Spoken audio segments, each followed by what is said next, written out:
Just going to spin test some arrows that I made using the little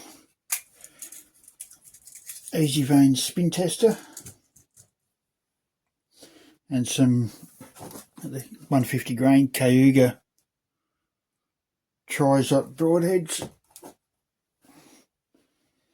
There's 3 blade replaceable blades. They have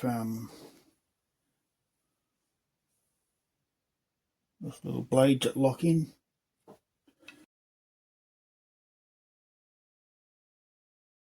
I've tested these with field points and they all seem to spin pretty good. I think the shape of the broadhead and the blades and that sort of may make it look like they wobble a little bit.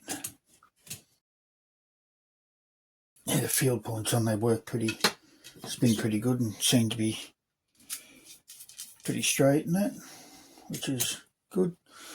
Not that I would really notice a difference anyway. I'm not that good of a shot to probably notice, I don't think. Yeah, these meant to be pretty good broadheads, pretty popular here.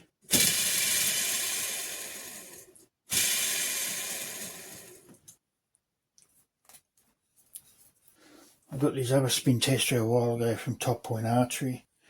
Has a little bit for squaring your ends, which is ends the alloy part in the centre, ends are 3D printed.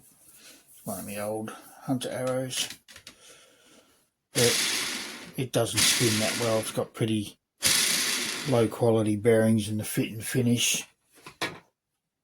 There's a lot to be desired for. There's a lot to be desired. But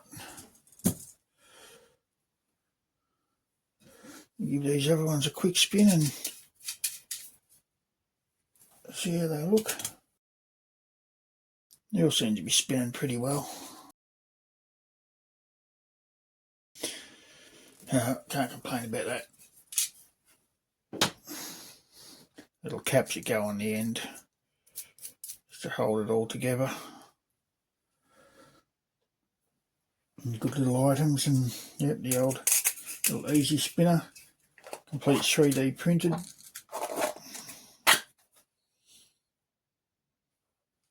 Good little items. Okay, that'll do it.